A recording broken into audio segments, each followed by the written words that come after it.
Assalamualaikum warahmatullahi wabarakatuh. Ketemu lagi dengan saya Ki Bagus Purwas. Salam spiritual. Apa kabar sedulur semua? Semoga semuanya selalu dalam keadaan sehat walafiat dan selalu diberikan rezeki yang banyak oleh Allah Subhanahu wa taala. Amin ya Allah ya rabbal alamin. Jadi sedulur, pada video kali ini saya kembali lagi hadir untuk menemani sedulur semua. Seperti biasa ya, kita akan kembali lagi membahas tentang dunia spiritual, dunia supranatural, dan juga dunia ilmu kegoiban. Jadi berhubung banyak sekali yang bertanya tentang persoalan tentang khodam. Ada yang bertanya tentang bagaimana cara menghadirkan khodam, ada yang bertanya tentang bahwa dirinya sendiri ini mempunyai khodam, bagaimana cara mengetahui bahwa dirinya ini punya khodam. Dan masih banyak lagi yang pertanyaan tersebut itu menjurus kepada khodam, gitu ya. Nah, oke, kalau begitu pada video kali ini saya akan spesial bahas tentang khodam. Ya, lebih tepatnya bisa dibilang cara untuk menghadirkan khodam secara cepat ya gitu. Meskipun pada intinya sih sebenarnya saya sudah pernah bahas beberapa kali tentang khodam, yaitu cara untuk menghadirkan khodam. Sebenarnya sudah sangat sering. Nah, mungkin video tersebut sudah sangat lama saya buat dan saya upload ke YouTube, sehingga ya mungkin ketumpuk-tumpuk atau gimana, sehingga video tersebut itu ada beberapa video yang memang sudah tidak terlihat lagi mungkin atau bagaimana ya. Nah, makanya saya akan menaikkan kembali dan akan saya tambahkan beberapa tips yang akan saya bahas pada video kali ini, dan akan saya rombak juga ya pembahasannya. Yang intinya sih yaitu ya, untuk lebih jelasnya ya, sedulur bisa simak video ini supaya semakin paham. Dan untuk para subscriber semuanya, jangan lupa like, komen, dan subscribe juga ya channel ini gitu.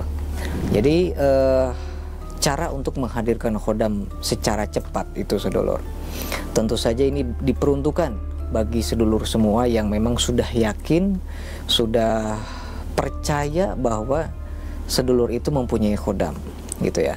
Jadi diperuntukkan bagi sedulur yang merasa mempunyai khodam, bagi sedulur yang memang sudah pernah diisi khodam ataupun sudah pernah didampingi khodam secara khodam alam gitu ya, yang datang secara tiba-tiba, dan kemudian sedulur itu ingin tahu apakah khodam tersebut masih ada atau tidak, eksistensinya gitu ya.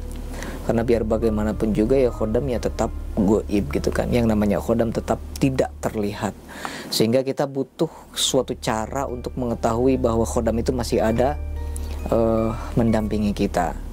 Nah, jadi cara seperti ini memang kita itu harus membutuhkan sebuah sarana, sebuah istilahnya sebuah media untuk membuka portal dimensi alam goib, supaya kita lebih mudah dalam berkomunikasi dan lebih mudah dalam mengetahui keberadaan mereka, sedulur. Yang pertama itu, ketika kita ingin memanggil khodam atau melakukan pemanggilan khodam itu, usahakan kita itu dalam keadaan suci lahir batin. Suci lahir batin itu ya seperti contoh, kita suci dalam niat kita. Niat kita itu harus benar-benar lurus, jangan sampai menyimpang. Terus kita juga harus mempunyai wudhu bagi yang muslim. Kalau bagi yang non muslim ya tentu saja kita harus membersihkan badan terlebih dahulu. Kalau kita yang mungkin mandi junub gitu ya. Kalau untuk non muslim ya bisa dengan mandi biasa dengan niat bersuci gitu kan, mensucikan atau membersihkan diri. Nah, kita siapkan ruangan yang memang ruangan tersebut itu juga harus suci, harus bersih gitu. Ruangan yang memang kita persiapkan, kita bersihkan ruangan tersebut, dan memang harus sepi, tidak ada orang satu orang pun di situ, guna untuk lebih meningkatkan konsentrasi kita dalam melakukan ritual pemanggilan khodam ini. Nah, terus kemudian ketika kita sudah membersihkan badan, ketika kita sudah membersihkan tempat, kemudian kita gunakan pakaian-pakaian yang bersih, kita gunakan pakaian yang wangi, kita gunakan pakaian yang sopan dan rapih gitu ya sedulur. itu bebas, pakaiannya bebas, terserah. Yang penting sekiranya kita merasa bahwa pakaian ini sudah dikira sudah merasa sopan nih, bagus gitu kan. Nah kemudian yang harus kita ketahui bahwa kita itu harus menggunakan wewangian yang terbuat dari non alkohol ya sedulur. Seperti di belakang saya ini, di atas ini ada beberapa parfum, ini semuanya adalah non alkohol ya. Seperti yang saya pegang ini adalah minyak hajar aswad. Minyak hajar aswad ini tuh masih di dalam botol, ini kental sekali. Seperti contoh minyak hajar aswad, atau misalnya seperti yang di belakang saya juga ada, itu namanya minyak misik putih, minyak kasturi, terus kemudian minyak seperti aroma bunga, misalnya aroma bunga mawar, bunga melati gitu kan ya. Intinya supaya badan kita itu wangi sedulur gitu kan. Jadi kalau bisa diusahakan jangan menggunakan parfum yang mengandung alkohol. Jangan menggunakan parfum yang mengandung alkohol gitu kan. Jadi lebih baik kita dalam menjalankan ritual ini gunakan parfum yang non alkohol. Jadi masih bibit, masih murni tanpa campuran alkohol ya. Saya ulangi tadi ya gitu. Dan kalau kita sudah menggunakan wangi-wangian atau parfum, kita juga bisa menggunakan kalau tadi kan itu untuk ruangan ya, untuk diri kita, mengharumkan badan. Nah, selanjutnya kita gunakan buhur. Buhur seperti ini kita gunakan, kita bakar dulu ketika kita mau melakukan ritual.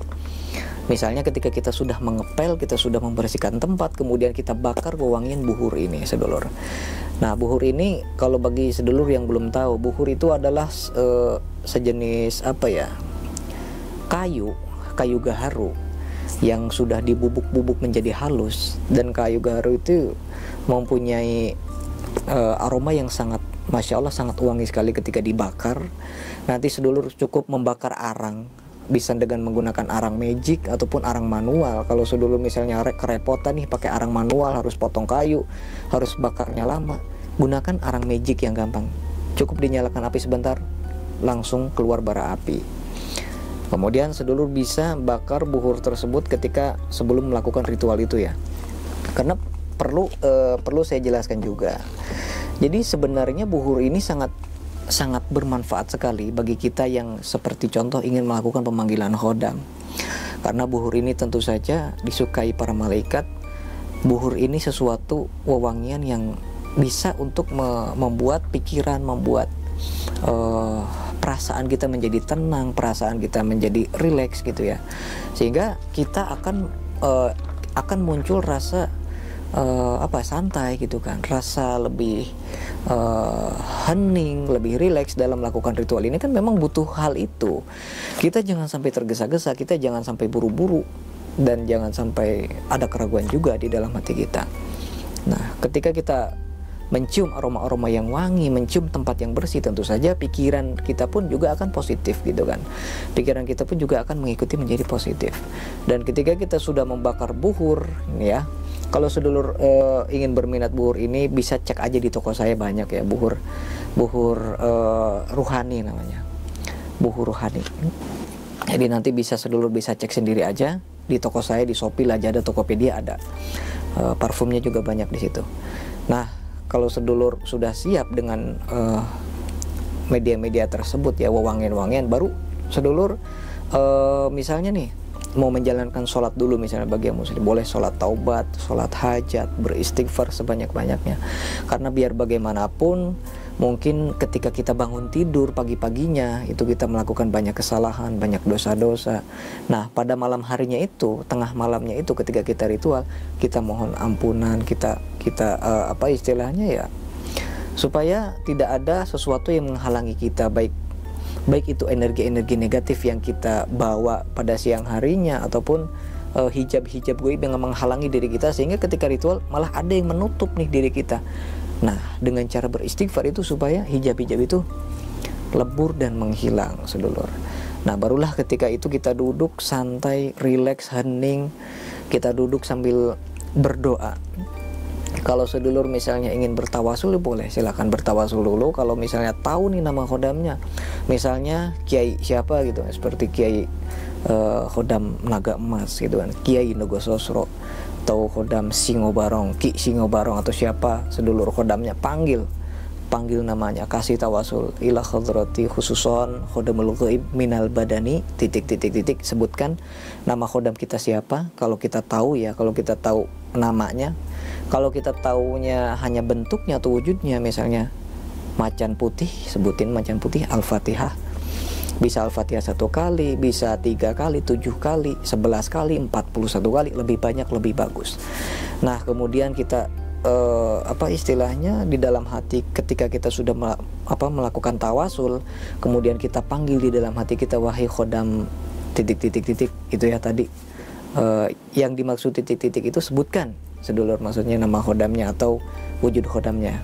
Wahai khodam macan putih misalnya, hadirlah di hadapanku sekarang juga, terjadi atas izin dan ridhonya Allah Subhanahu wa Ta'ala. Nah, kalau kita udah membaca kunci pembukanya itu kan sudah termasuk salah satu kunci pembukanya.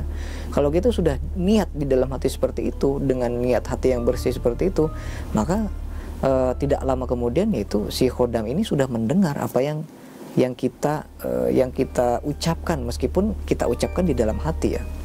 Itu sudah terdengar oleh si khodam tersebut. Barulah kita misalnya mau pejamkan mata. Nah, ini ketika kita ritual itu kita sambil bakar buhur ya. Misalnya kita kasih buhur gitu, supaya makin wangi lagi ruangan kita gitu. Terus kita dalam hati misalnya zikiran Allah. Terus kemudian kita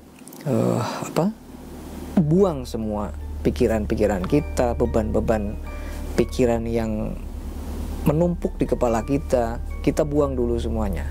Kita buang, terus kita benar-benar dalam kondisi yang rileks, yang hening, kondisi yang pasrah diri kepada Allah Subhanahu wa Ta'ala. Kita zikir, kalau sedulu misalnya punya zikirnya sendiri, gunakan zikirnya. Kalau ada misalnya mempunyai doa khusus untuk pemanggilan khodam, silahkan dibaca. Kalau nggak punya, nggak bisa, ya boleh Allah. Kita membaca kalimat zikiran Allah gitu kan. Karena apa? Meskipun kita membaca kalimat Allah, tapi di dalam niatan awal kita memang untuk menghadirkan khodam, maka boleh, silakan saya sarankan gitu. Kalau memang sedulur tidak punya ya amalan-amalan untuk pemanggilan khodam itu. Nah, kalau di dalam proses ritual ini misalnya ketika kita sudah membaca dalam jangka misalnya ya kisaran misalnya 30 menit, kisaran 1 jam, atau mungkin kisaran 15 atau 20 menit, itu sudah ada perbedaan istilah seperti hawanya itu sudah mulai berbeda. Misalnya tadinya udaranya panas, di sini kok tiba-tiba jadi sejuk, atau sebaliknya yang tadinya sejuk kok tiba-tiba jadi panas, ruangan jadi hangat.